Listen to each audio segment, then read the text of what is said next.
el cual yo tomé la decisión esta mañana de venir a tu iglesia, Señor. Tú eres la razón, Señor, la principal razón de mi vida, Señor, el fundamento, Señor y Dios, la piedra, Señor, sobre la que me sostengo, la roca fuerte, en el nombre de Jesús. Tuyo es mi vida, tuya es mi mente, tuyo es mi corazón, santo por siempre, Señor, santo. Y coloco mi mente, mi corazón, mi vida para que tú hables como tú quieras. Dígale ahí. Coloco toda mi vida para que tú me hables, Señor. Háblame a través de la predicación. Háblame a través de la escritura, Señor. Y que tanto mi mente como mi corazón estén preparados, Señor. Yo los preparo, los dispongo, Señor. Padre, que tu palabra, Señor, no solamente llegue a mis oídos, a mi mente, sino que baje y se ancle en lo más profundo de mi voluntad, para que yo salga a poner por obra tu palabra, en el nombre de Jesús. Amén. Ya me den un aplauso al Rey.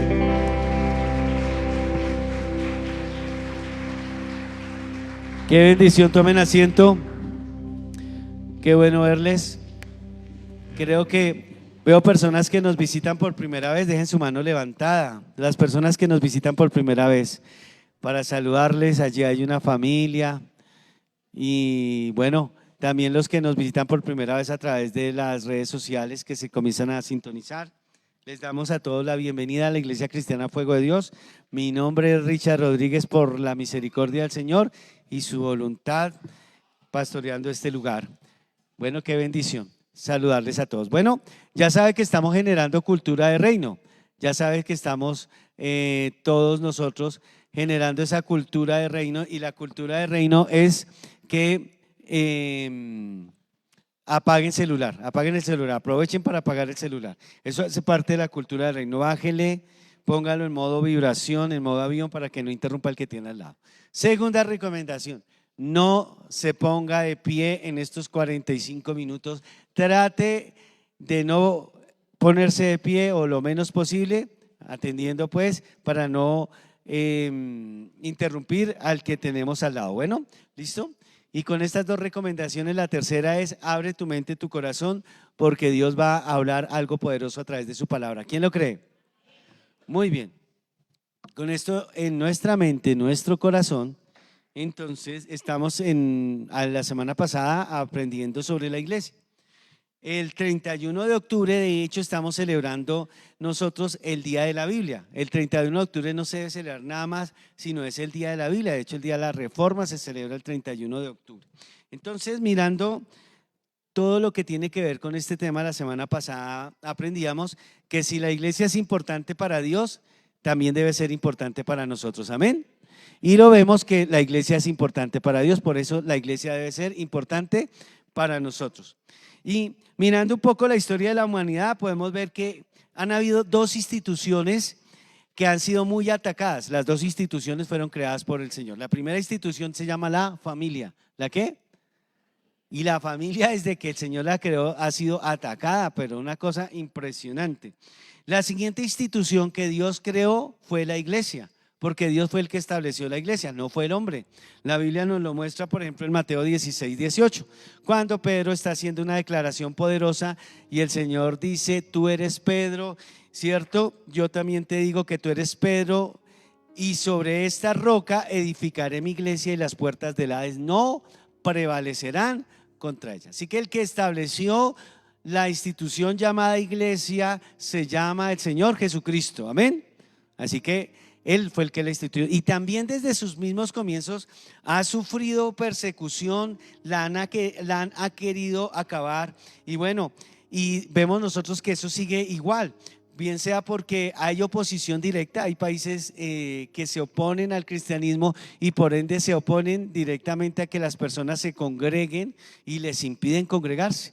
Nosotros tenemos en Colombia un gran privilegio todavía, que los domingos o entre semana nos podemos, si queremos, estar aquí todo el día. Si quisiéramos, no habría problema, no nos dirían nada, ¿verdad?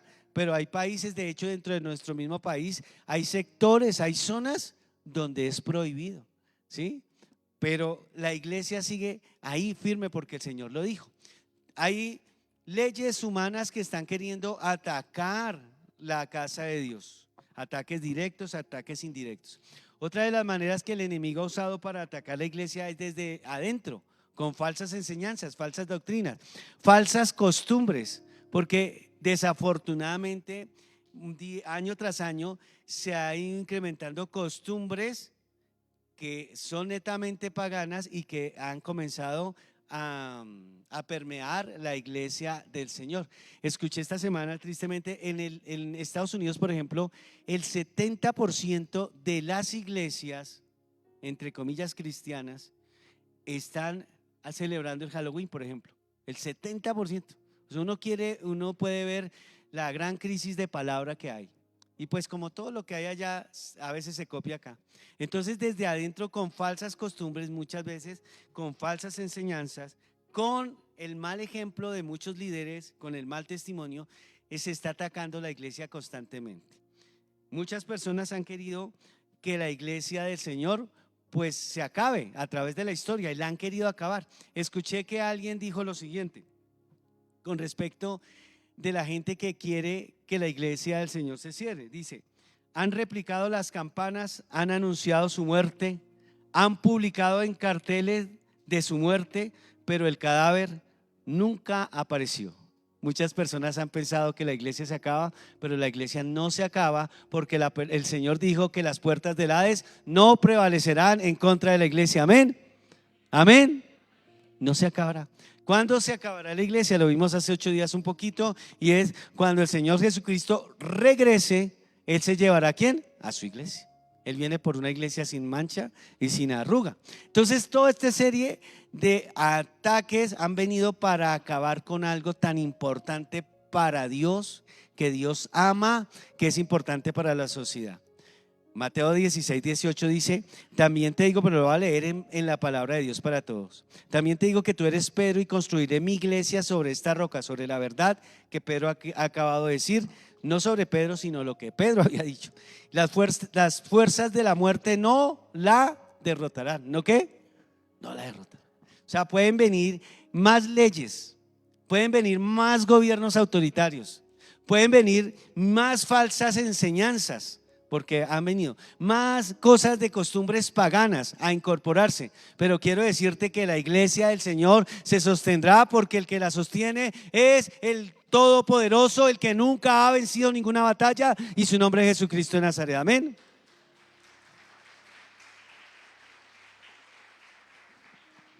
Entonces decíamos que la iglesia del Señor es importante para Dios. Efesios dice que Él dio la vida por la iglesia.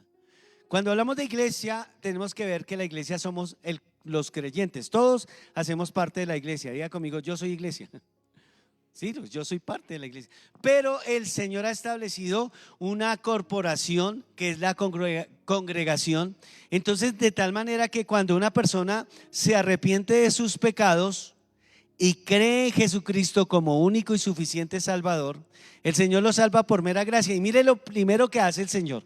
Vayan conmigo a Hechos 2:47. Hechos de los Apóstoles, capítulo 2, versículo 47. Y dice: alabando a Dios y teniendo favor con todo el pueblo, y el Señor añadía cada día a la iglesia los que habían de ser salvos. ¿A dónde los añade Dios? ¿A dónde? A la iglesia. O sea, es tan importante la iglesia como corporación, como cuerpo, que el Señor no buscó, no sé, un otro lado, otra institución para que cada persona que creyera mandarla a esa institución. Tampoco el Señor dijo: bueno, tú crees en mí y entonces te arrepentiste, quédate ahí solo, tranquilo, vaya, en tu casa puedes quedarte. No, Él dice que instituyó la iglesia. Amén. ¿Para qué? Para incorporar a los que habían de ser salvos. También es tan importante la iglesia, que es donde se incorpora ¿a quién? Al que va a ser salvo. ¿Listo? La salvación es por gracia, por medio de la fe, dice Efesios capítulo 2, versículo 8.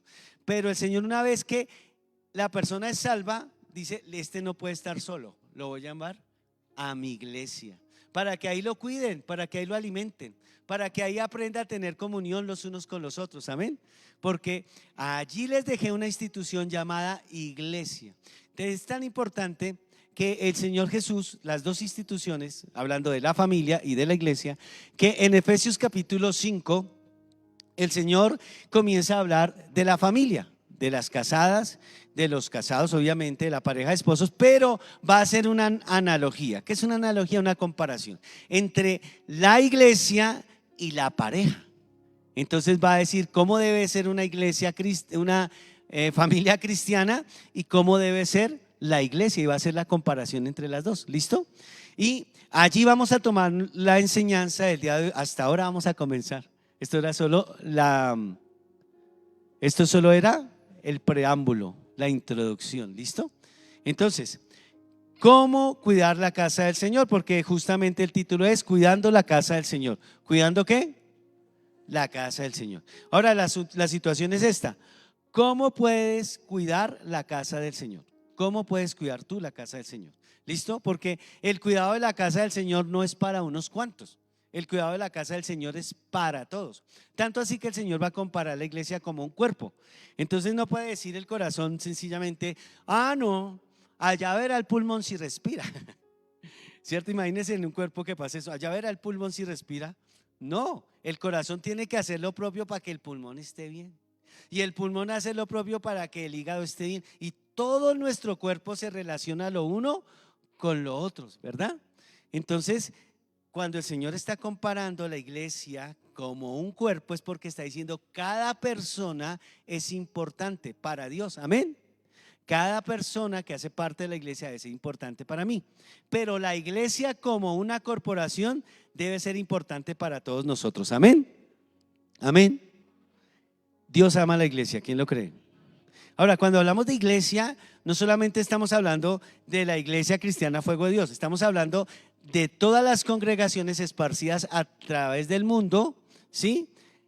Que predicamos la palabra de Dios, que creemos en que Dios es Padre, Hijo, Espíritu Santo, que creemos que la Biblia es la palabra de Dios, que creemos que fuimos salvos solamente por gracia, por medio de la fe, como dice Efesios 2:8, que creemos que Cristo está próximo a regresar. ¿Quién cree que Cristo está próximo a regresar? Y si no, escuche lo que está pasando a nivel mundial. ¿Listo? Que lo creemos, que cuándo va a venir, no sabemos, pero Dios dice que va a regresar, y Jesús dijo que iba a regresar. Esa es la iglesia del Señor, y nos reunimos en rediles para escuchar su palabra y ser alimentados en un redil en especial.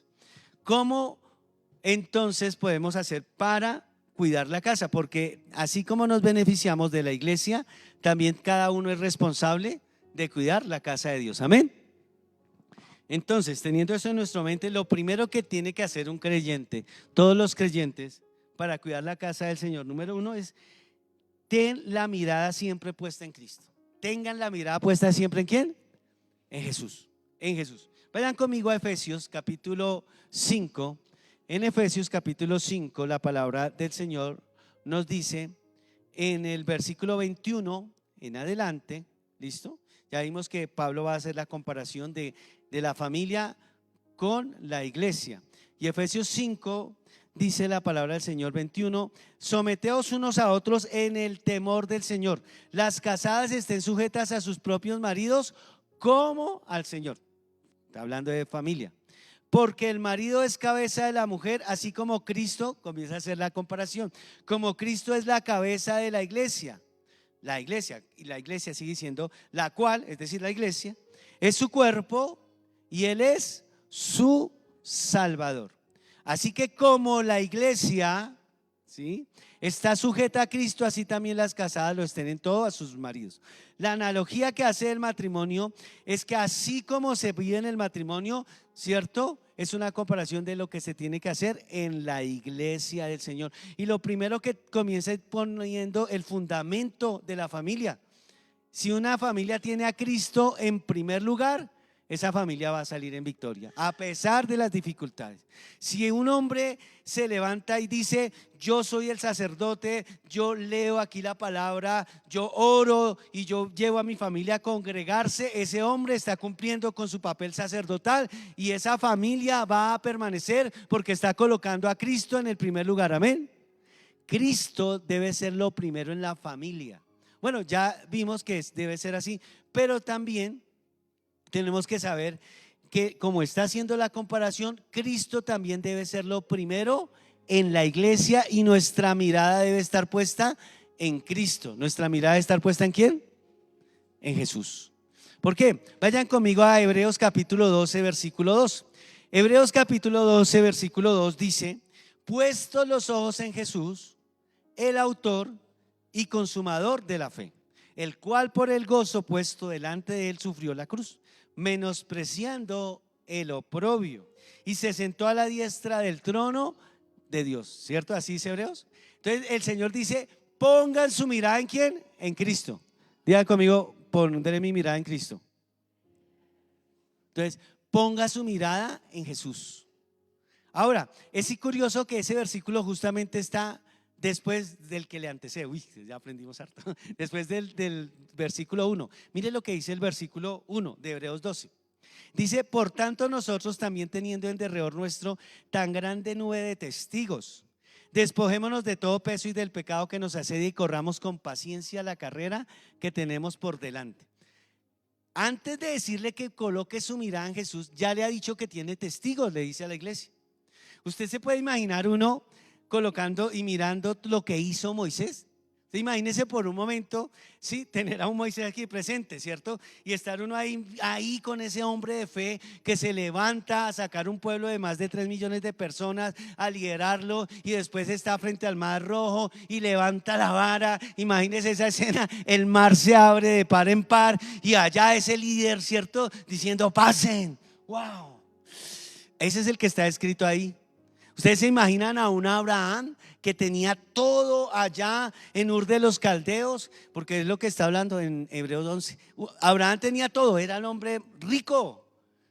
Se casa con Sara y de pronto le dice, el Señor se le aparece y dice: sal de tu tierra y de tu parentela. O sea, deje todo lo que tiene ahí, que yo lo voy a llevar a la tierra que fluye leche y miel. Y ese hombre dice: listo, para las que se sea. No de tener ahí enfrente a Abraham y decirle: uy, Abraham, hermano, usted sí es muy osado. Y decir, cuando el Señor le dijo: entrégame a tu hijo, porque se lo dijo a Abraham, no se lo dijo a Sara. Si se lo dice a Sara, no se lo entrega. Le dice a Abraham: entrégueme a su hijo. Y el hombre se va y no titubea. Y con el dolor, él, antes de llegar y hacer así para sacrificar a su hijo, ¿cierto? Él dice: Dios proveerá. Él sabía que ese hijo no iba a quedar ahí. Dios proveerá. Imagínese usted estar en esa y conocer a Abraham y decir: uy, Abraham, hermano, usted sí es muy osado. Ustedes pueden imaginarse, están ahí con un David, ¿sí? El que mató a Goliat. Imagínese la escena, ese pequeñito ahí, y que acabó ¿con quién? Con Goliat. Entonces se puede imaginar usted estar ahí con David y decirle: David, usted sí es muy duro, hermano. O sea, conocerlo, o sea, ese era algo poderoso. Entonces el Señor nos deja la escritura y nos muestra esa cantidad de personas que hicieron cosas poderosas. Ellos nos sirven de ejemplo de fe, nos sirven para imitar su fe. Pero después dice el Señor: ojo, imítenlo, pero no dejen su mirada ahí. Por eso es que el versículo 12, capítulo 12, versículo 2 dice: puestos los ojos ¿en quién? En Jesús. Claro, Moisés un duro, Abraham un duro, Moisés un duro, Sansón un duro, Jefté, Barak, todos esos héroes, ¿verdad? Unos duros. Mírenlos, imiten su fe, pero ¿sabe qué? Nunca pongan su mirada en ellos. Es más, Hebreos capítulo 13 nos dice que imitemos a nuestros líderes. También nos dice: pongan acordados de vuestros líderes, pastores, que os hablaron la palabra de Dios. Considera cuál haya sido el resultado de su conducta e imitar su fe. ¿Pueden imitar la fe de alguien que les da buen testimonio? Claro que sí. Pero la mirada no puede estar puesta en ese hombre ni en esa mujer. ¿Por qué? Porque primero, nosotros somos falibles, podemos fallar. Segundo, nosotros tenemos un tiempo de caducidad. Entonces, si la iglesia comienza a mirar al líder, al pastor, al apóstol, como lo quieran tener en una iglesia, ¿cierto? Si lo comienzan a mirar a él y la mirada está puesta es en él y no en Cristo, ¿qué pasa el día en que el Señor diga: venga, hermano, que venga aquí a darme cuentas? ¿Qué va a pasar con esa congregación? Si la mirada estaba puesta en ¿quién? En el varón. o en la varona que puede estar. Entonces, por eso es que nosotros creemos firmemente que tenemos que conocer cada día más a Jesús y poner nuestra mirada en Jesús, puesto los ojos en Jesús, amén, el autor y consumador de la fe. ¿Sabes cómo cuidar la iglesia? Pon tu mirada en Cristo, no desvíes tu mirada de Cristo, amén, que tu mirada siempre sea Cristo, que tu punto, tu objetivo, tu diana, como dirían en el ejército, tiene que ser apuntar a estar en Cristo, con Cristo y por Cristo y para Cristo y Cristo, amén, porque Él es el fundamento, Él es la roca, Él es nuestro Salvador, aleluya.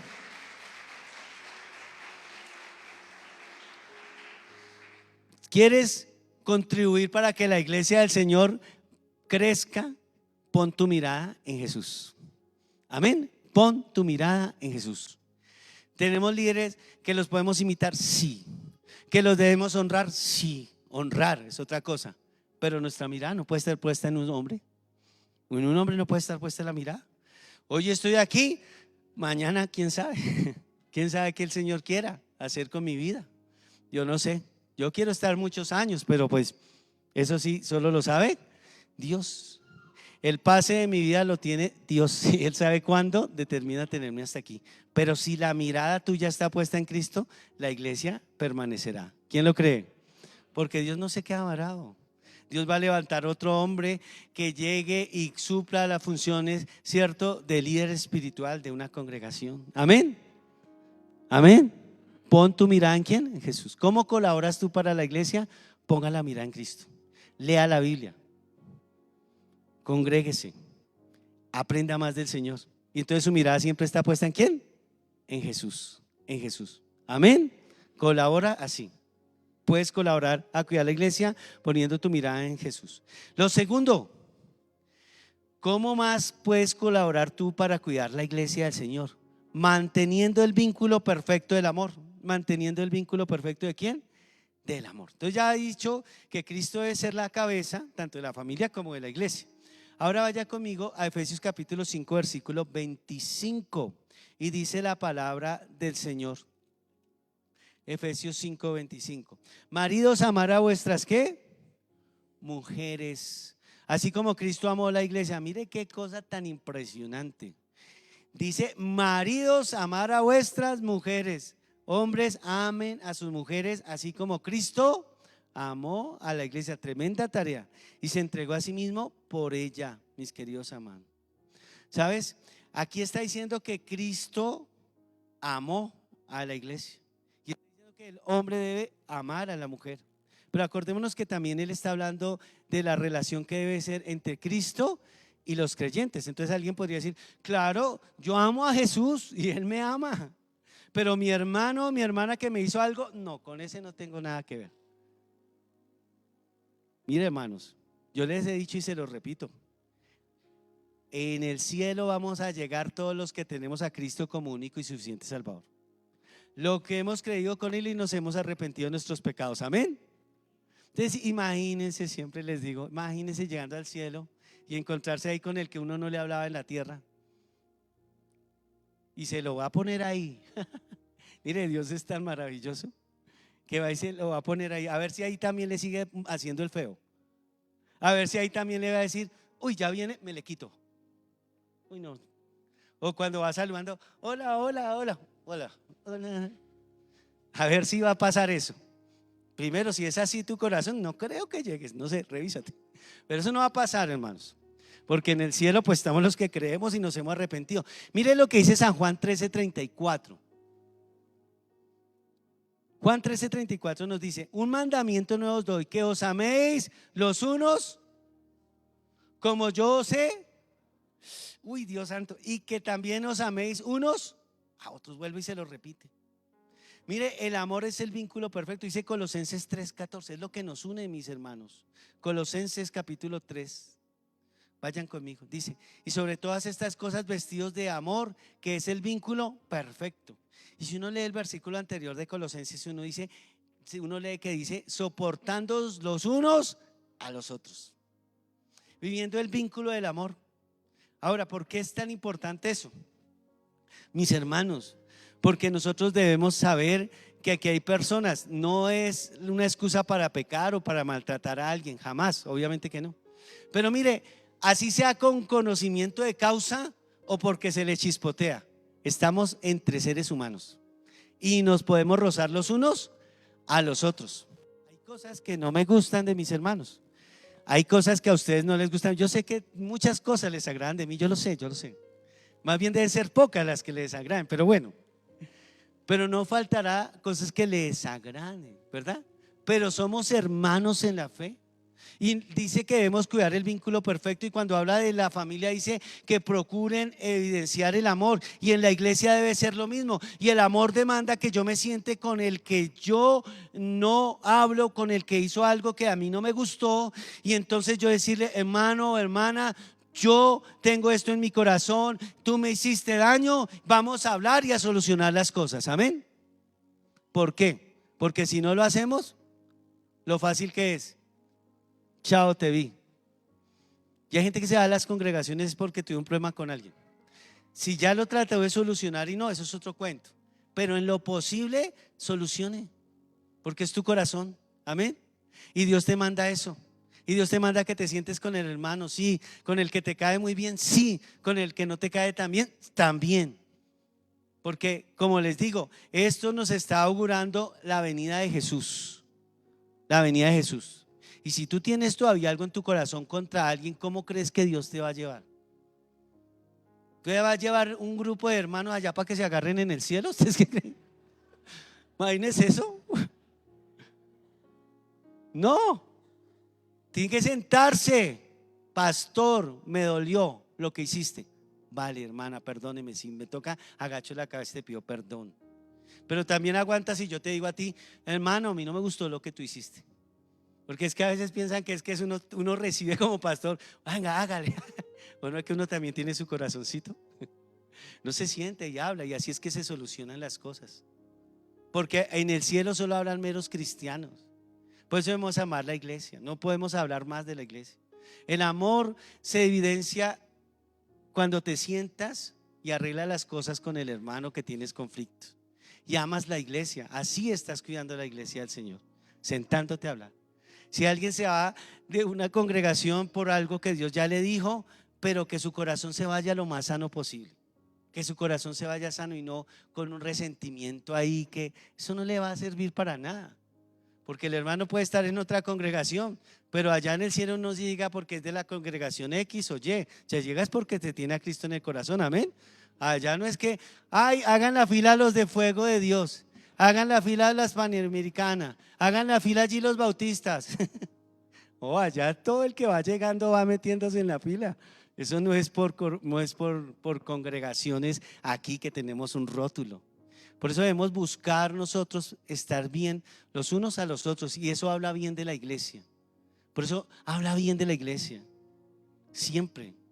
Mira, evita, yo también tú constantemente, sobre todo los miércoles, pero valga la pena recordarles: no repliquen a ese grupo de youtubers. Hay un grupo de youtubers en las redes sociales que se dedican a espotricar de la iglesia y se dicen cristianos evangélicos. Cualquier cosa que alguien se equivocó en cualquier iglesia, prun, pastor, iglesia, mire, allá están cantando cumbia, eso no es de Dios. Y allá entonces las chicas de las danzas, si es que tienen danza, entonces no, esta vez no estaban así, sino estaban a ritmo de cumbia. Y ahí tienen para despotricar, y tienen cualquier cantidad de seguidores, y la gente replicando eso, y se dicen cristianos evangélicos.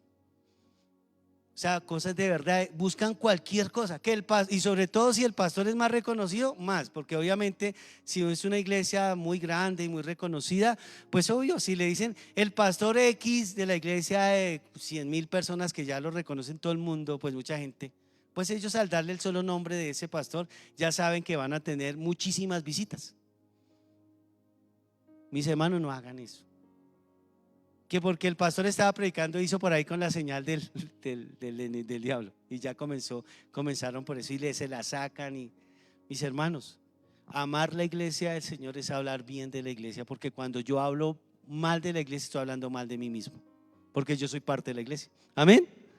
No repliquen eso. Si lo vieron, déjenlo ahí, pero no lo repliquen, hermanos. No hagan un clip. No se anoten a esas páginas. Se los digo de corazón. No es que se los esté prohibiendo, porque no soy quien para prohibir. Estoy diciendo, absténgase. Porque la iglesia del Señor es la amada del Señor. Amén. Y yo debo amar la iglesia. Y si alguien tiene algo contra un pastor X, lo correcto es llame a ese pastor. Así dice la Biblia, llame al hermano y póngase a cuentas ¿con quién? Con el hermano. Un día escuché una enseñanza, una herejía, pero una cosa, bueno, en fin, de alguien de bien muy conocido. Y yo le escribí a esa persona, porque así dice la Biblia. No me contestó, yo no sé si lo vio, si lo leyó, si no, pero la Biblia me dice es que yo era esa al hermano. Yo no me puedo poner en las redes, uy, mire esa pastora es lo que se puso a decir, mire. Pues claro, pues mucha gente va a replicar eso. Pues yo les digo algo, amen la iglesia. Y amar la iglesia es tener comunión los unos con los otros, es sentarse a hablar cuando el hermano me hace algo, es saber que si tengo que agachar la cabeza. ¿Cuántas veces? Las veces que sea necesario decirles, hermano, sabe que venga, perdóneme. Y decirle, lo perdono o la perdono. Amén. ¿Quieren cuidar la iglesia? Vivamos en armonía. Si tienen algo todavía en contra de alguien de la iglesia, yo les diría algo. Rápidamente, cuando termine el culto, busquen a esa persona. ¿Qué tal? Porque la Biblia dice que el Señor vuelve en cualquier momento. Él dice así. ¿Y qué tal? Yo no lo sé, porque la salvación solo es de Dios. Yo no digo quién se salva y quién no se salva. Eso solo lo dice Dios. Dios lo sabe. Pero ¿qué tal uno ahí enranchado, como decimos por acá, con una persona y que Cristo sonara la trompeta y que se vaya y no le dé uno tiempo? Que uno lo vea ya que se va yendo y uno, uy, Dios santo, mejor a tiempo. ¿Listo? ¿Quieren cuidar la iglesia del Señor? Mantengamos el amor, el vínculo perfecto. Amén. Número 3, denle aplauso al Señor.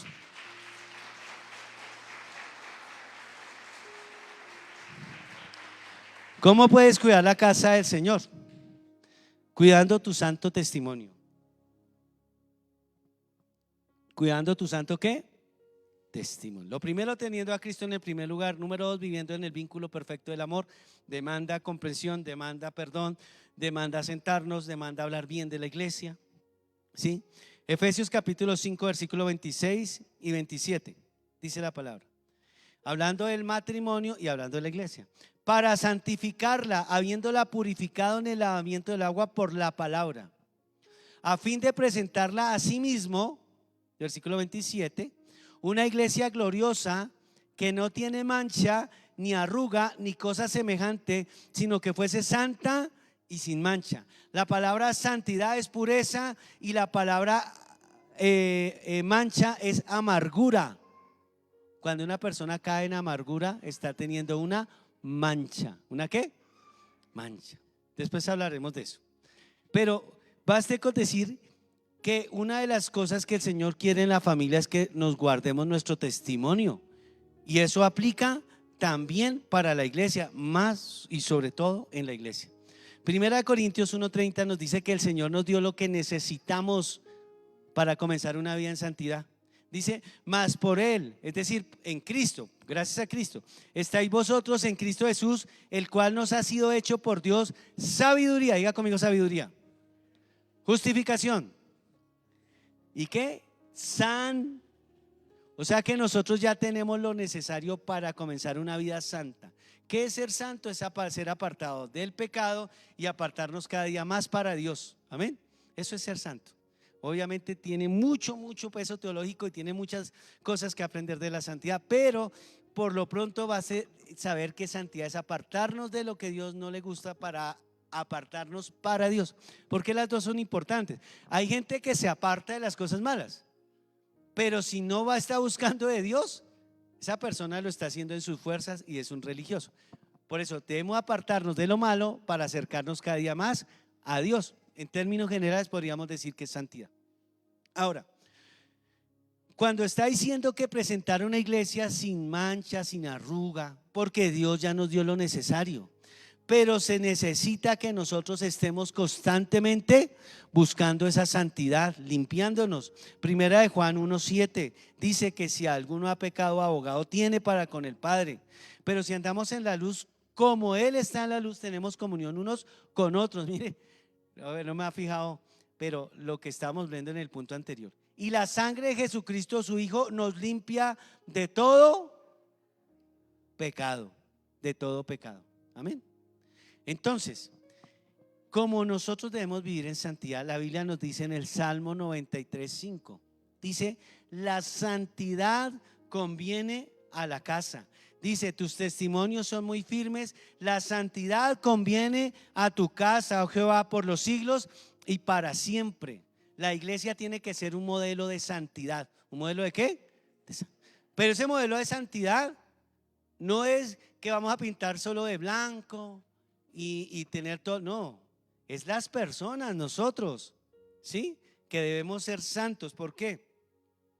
Porque nosotros debemos dar el testimonio. Imagínense, la persona viene a una iglesia y le gusta el trago, le sigue gustando el trago, no lo ha dejado, y está en una cantina, está dándole al trago, y pasa alguien que lo conoce y que él le ha dicho que va a tal iglesia. ¿Sabe qué dice la gente? Yo por allá nunca voy, nunca iré. Imagínese a ese mismo borracho diciéndole a otras personas después: oye, vamos a la iglesia, ya nos van a enseñar cómo cambiar de vida. ¿Sí me hago entender? Imagínese a alguien que escucha que la persona constantemente, cuando se pone enojada, comienza a vociferar cuánta palabra se sabe del diccionario de las groserías, y después dice que es cristiano y que va a tal iglesia. ¿Sabe qué dicen los que tienen alrededor? Si voy a una iglesia, por lo menos no voy a esa, porque seguramente eso es lo que le enseñan. Porque la gente tiende a generalizar. ¿Por qué la iglesia también ha sido tan atacada? Hablamos al principio. Porque cuando un pastor peca, cae, un líder peca o cae, la gente no dice es que fue ese pastor y en esa iglesia, sino que dice: todos los pastores son iguales, todas las iglesias son iguales, y tienden a generalizar. Por eso es que el Señor dijo que la santidad le convenía a la casa. Nos conviene ser santos, y eso nos corresponde a cada uno. No es solamente ser santo aquí, porque hay gente que es luz en la iglesia y tinieblas en la calle o tinieblas en la casa. Aquí es hermano, hermana, amor por allá, amor por acá, piquito por allá, piquito por acá. ¿Qué hay que hacer? ¿Qué hay que hacer? ¿Qué hay que hacer? Y llegan a la casa y son unos guaches. ¿Qué cree que estará diciendo los vecinos y la familia de esa persona? Solamente de esa persona, sino de ¿sabe quién? De la iglesia. Por eso es que cuando un miembro se duele, todos se duelen con él. Cuando un miembro falla, la iglesia igual va a ser afectada. ¿Sí es claro? Por eso cuida tu testimonio. Cuida tu testimonio. ¿Para qué? Para que así mismo puedes cuidar bien de la casa del Señor, porque la santidad conviene a la casa. Número 4, ¿cómo puedes cuidar la casa de nuestro Señor? Proveyendo para sus necesidades materiales. Proveyendo. Mire lo que dice aquí Efesios capítulo 5, versículo 29 y 30. Porque nadie aborreció jamás su propia carne, sino que la sustenta y la cuida, como también Cristo a la iglesia. Versículo 30. Porque somos miembros de su cuerpo, de su carne y de sus huesos. De alguien muy perspicaz puede decir: claro, pastor, ahí está diciendo que Cristo la sustenta. Sí, Cristo sustenta a la iglesia. ¿Y cómo sustenta a Cristo a la iglesia? Por medio de proveerle a cada miembro de la iglesia para sus necesidades, aún para sus deseos, para que a través de cada persona, esa persona diga y aparte una porción para sustentar la iglesia del Señor. Eso ha sido así siempre, mis queridos hermanos, siempre. Eso no es de ahorita, no es que nos lo estemos inventando. De hecho, yo leí esto, la palabra aquí, sustento, vuélveme a dejar aquí ese versículo. Dice, la palabra sustento viene de dos palabras griegas, una que es trefo, que significa alimento material, y ek, que significa terrenal.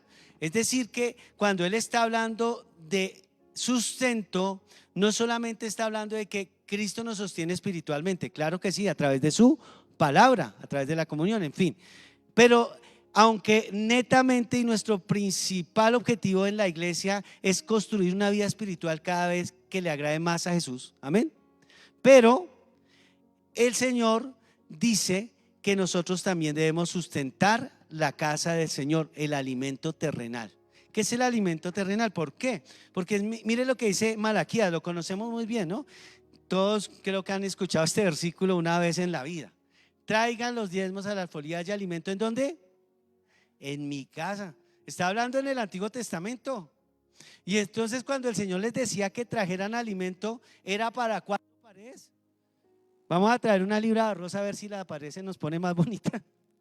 Vamos a poner, no sé, algo así. No, se estaba refiriendo al alimento y a la provisión que se necesitaba para el templo. Cuando se construyó el tabernáculo que construyeron a través del ministerio principalmente de Moisés, la gente era la que llevaba para construir ese tabernáculo. Cuando construyeron el templo que construyó Salomón, era la gente la que proveía para qué, o proveyó para que se hiciera y para que se mantuviera ese templo. Después destruyen el templo.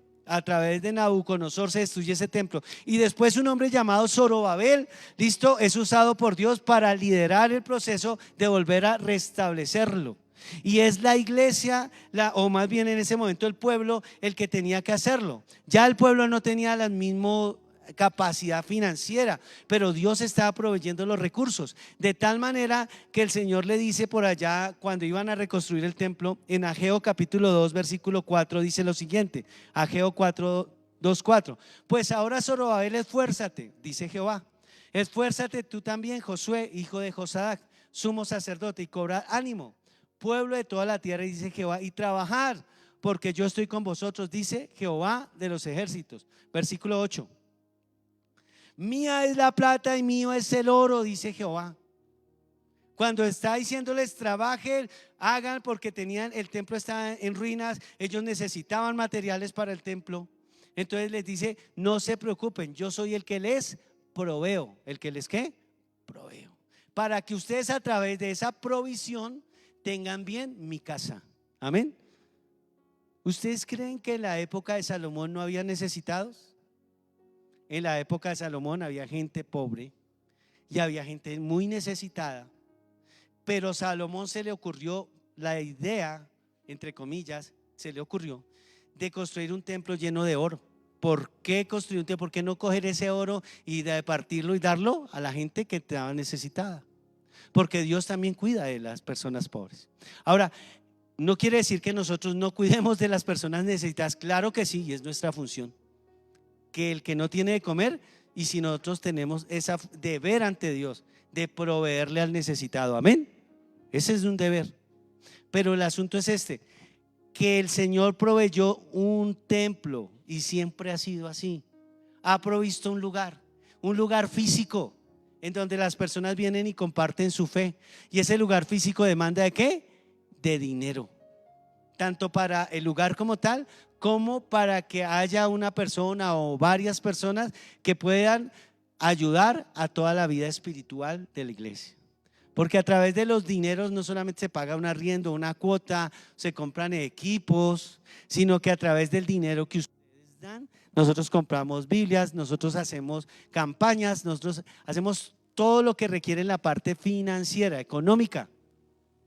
También con ese dinero se paga un sueldo para que una persona esté constantemente trabajando, y que si alguien tiene una necesidad, a la hora que sea, esa persona pueda estar con el pueblo del Señor. Amén. ¿De dónde sale? Pues de la iglesia. ¿De dónde? De los diezmos. ¿De dónde? De las ofrendas. ¿De dónde? De las primicias. Por eso él dice que alguien que ama sustenta. Mis hermanos, es como en la familia. Yo no le puedo decir ahorita a mi hijo, si lo han visto por ahí, a mi hijo, por ejemplo, que yo le diga: mijito, yo te amo con todo mi corazón.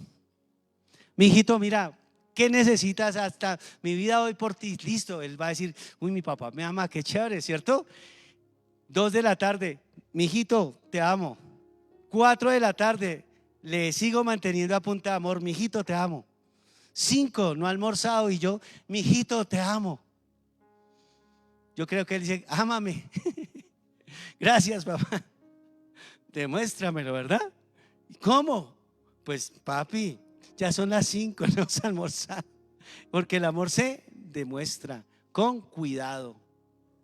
Por eso el Señor estableció que las ofrendas, los diezmos, las primicias se entregaban ¿para qué? Para ayudar a cuidar la parte material de la iglesia donde nos congregamos. Amén. Y ha sido así. Aquí no baja un ángel todavía no ha pasado. Puede ser que el Señor en su voluntad lo haga en algún momento.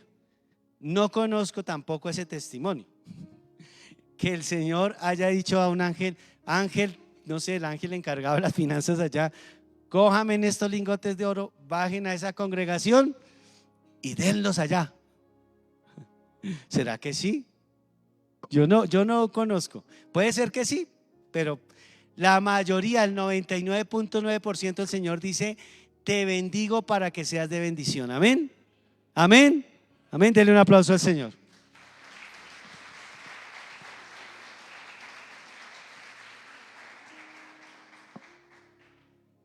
Es tan impresionante que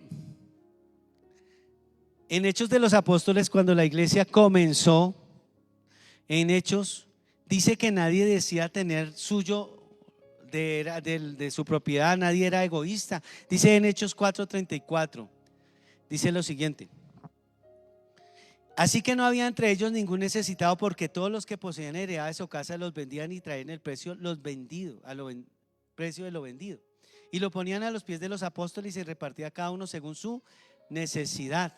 Versículo. Entonces Josué, a quien los apóstoles pusieron por sobrenombre Bernabé, que traducido es hijo de consolación, levita, natural de Chipre, dice, como tenía una heredad, la vendió y trajo el precio y lo puso a los pies de los apóstoles.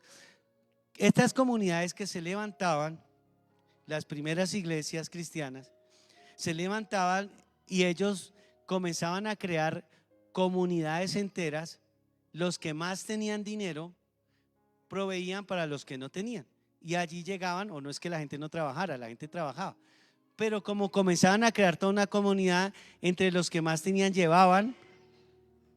¿Para qué? Para que esas personas que estaban allí, como los apóstoles, como las personas que trabajaban allí en la iglesia, pudieran estar ahí tiempo completo.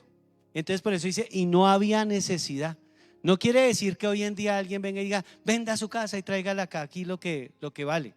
No, eso no es así. ¿Sí es claro? No es que ahorita el pastor me está diciendo que venda mi casa, el carro. No, ojalá si tienes una casa, que Dios te dé 2, amén. Gloria a Dios, y tenla y administralas bien. Si tienes un carro, pues que te dé una flota de carros. Gloria a Dios, amén. Administralos bien. La cuestión es que nosotros estamos llamados a cuidar de la casa de Dios, y eso también se hace a través de los diezmos y de las ofrendas. Amén. Ese es el cuidado que tenemos. ¿Quieres cuidar la casa del Señor? Apoya